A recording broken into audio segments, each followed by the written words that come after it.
Welcome back to Fireside Giants. I'm your host, Anthony Rivardo, once again discussing the New York Giants. Now, season's wrapping up here. We're almost done. Giants 4-8. Not looking like a playoff season for us. We hoped it would be in the offseason. We felt pretty confident that it could be. Ultimately, I think the Giants have lost too many games. They started to put together some wins during the middle of the season, but it seems to be too little too late. So what is there to watch for? As a Giants fan, the team is bad. They're 4-8. They're losing. They don't really have anything to play for at this point because they're just realistically not going to the playoffs.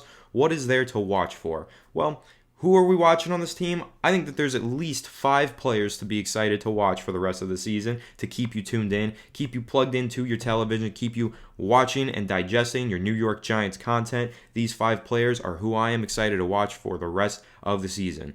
Make sure to leave down in the comments section who you're excited to watch, if you agree with me, if you disagree with me, and make sure to leave a like if you enjoyed this video. But without further ado, let's get right into it with my first player, number 1, Xavier McKinney. Now, I love Xavier McKinney. He is one of my favorite players on the Giants right now, if not my favorite player on the Giants right now. I've been a huge fan of his for a while. I was a huge fan of him at Alabama before he was even a New York Giant. I did that film breakdown the summer after the Giants drafted him, and I said the title of the video on this channel, you can go search for it and find it, Xavier McKinney will be a star for the New York Giants. Here's why, film breakdown. That was the title of the video. And what is he now? He's a freaking star. Xavier McKinney looks like he might be on his way to his first Pro Bowl selection. Not guaranteed. He's not running away with it by any means, but he's playing some really good football, and he looks like he could end up being a Pro Bowl selection with the way that he is playing. If you take a look at his stats this season, he's already got 5 interceptions on the year. He's had a couple others that have kind of tipped off his hands. He could have had at least 7 on the year if he had just had a little bit better hands, but his hands are pretty good. He's got 5 picks, and the number one reason he has 5 picks is because he's a very smart, high IQ football player who reads the field really well. Elite play recognition from the safety position. He's a ball hawk on the back end for the Giants. Super exciting young player, only 22 years old, so he's going to be around for the long haul. And 5 interceptions in his pseudo rookie season, because you think about it, he only played in about 4 games last year. He had the foot injury, missed the majority of the season, came back in about week 12 or 13, and finally played some games. Didn't really play starting level snaps until the final 2 weeks of the season. So in many ways, this is like Xavier McKinney's first season in the NFL. It's his first full season at the very least. So 5 interceptions in his first full season. Super impressive. Had 1 in the final game last year, the game winner versus Dallas in week 17. That was pretty awesome. He's already got a pick 6 this year. He took 1 back against the Raiders, had 2 interceptions in that game.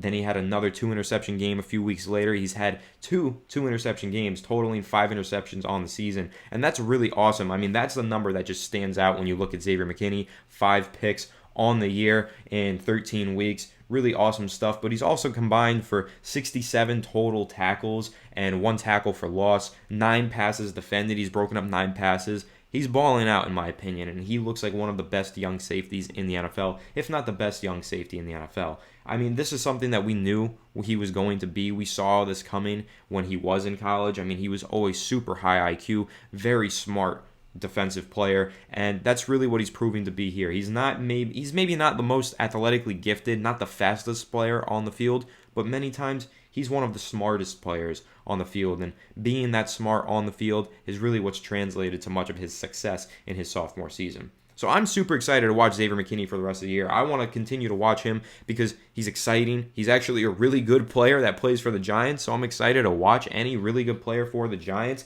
And he's young. He's only 22. So, yeah, he has hiccups in his game here and there, but he's only getting better, and he's only going to get better. So I'm watching him closely for the rest of the year, and I'm definitely excited to see what he does next season and the many seasons to come as he continues to improve and prove to be one of the best young defenders in the league.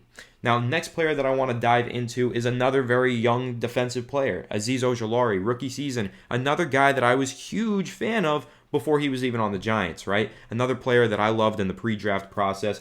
The Giants they held the 11th overall pick in the 2021 NFL draft. Aziz Ojulari went to them at 11 in many mock drafts. And then if you ever saw where they traded down in their mock drafts to around the 20th overall selection, then they would take Aziz Ojulari more frequently in those mock drafts.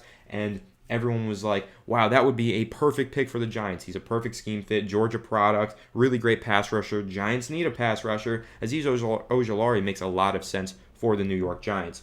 They ended up drafting him, not in the first round. Definitely not with the 11th overall pick. They traded down in the second round, drafted Aziz Ojulari with the 50th overall pick in the 2021 NFL Draft.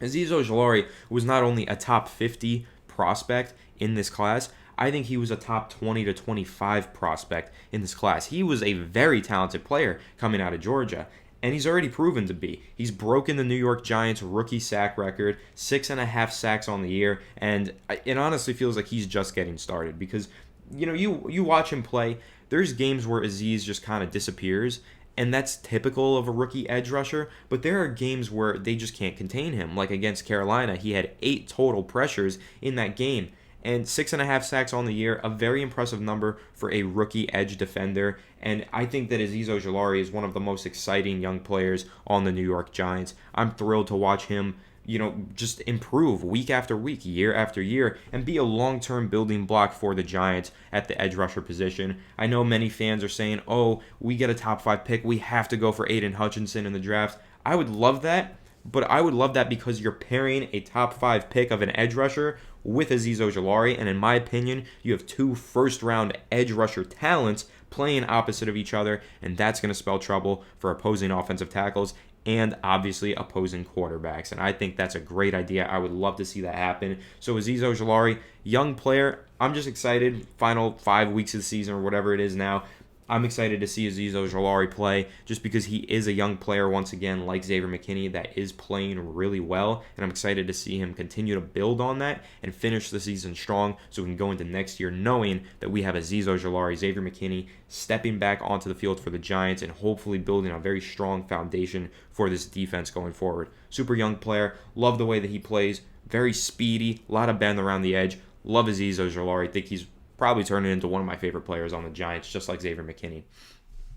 Next player up, another young defender. See, that's the thing with the Giants, not too much to be excited about on offense. We're going to get into a couple of offensive players before this video wraps, but on offense, Saquon Barkley's often injured, a lot of injuries to Kenny Galladay, Sterling Shepard, even our quarterback situation's a little murky right now, and we all know the offensive line is a disaster. But on the defensive side of the ball, I've just listed 3 young talents. This next one, Aaron Robinson, the 3rd young talent that I'm going to list. There is a lot of talent on the Giants defense. If there's anything that's going to tell us the Giants could turn it around next year and have a good season, it's the defense and it's the young talent that the Giants have on defense. Because these young players, some of them don't develop and they don't end up panning out.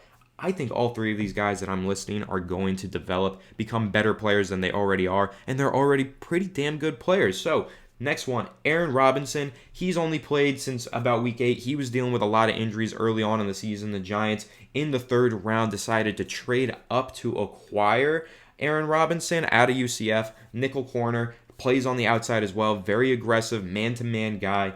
Love the way that he plays. Really liked what he brought to the table when they drafted him, and I'm really liking what he's bringing to the table now.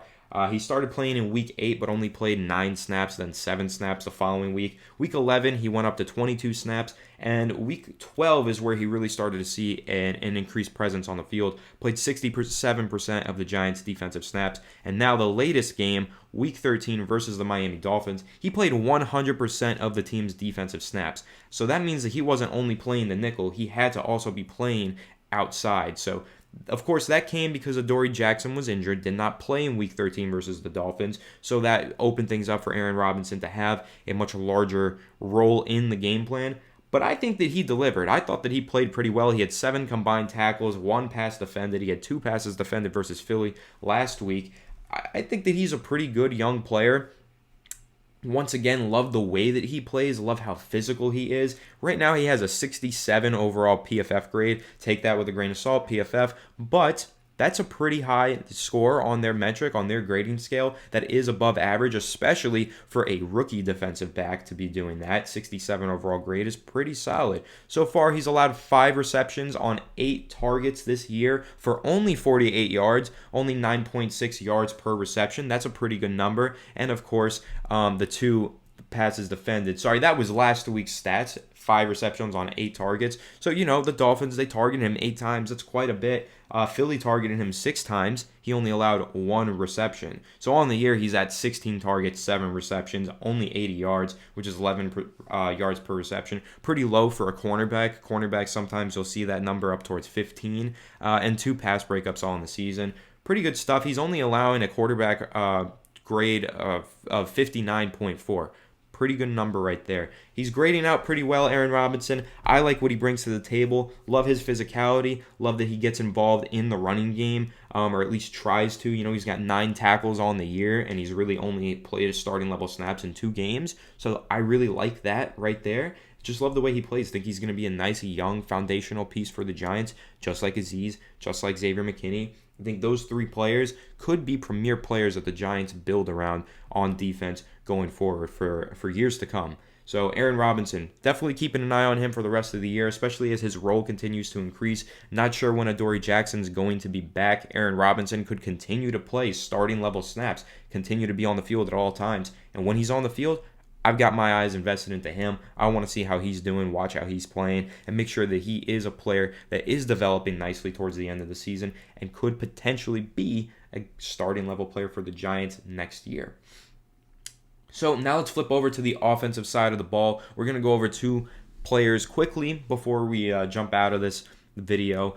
Daniel Jones. I'm still excited to watch Daniel Jones. Not as excited as I used to be, but for Daniel Jones, I'm excited to watch him if he returns because he needs to return and play well. It's very important for Daniel Jones to play some good football down the stretch here. Now, he's in his 3rd season. He did not have the breakout that we hoped for. He's only thrown 10 touchdowns in 11 games and 7 interceptions. Not the best stuff right there. He's ran in a couple touchdowns as well. You can boost his stats that way. He scored in week 1 and 2.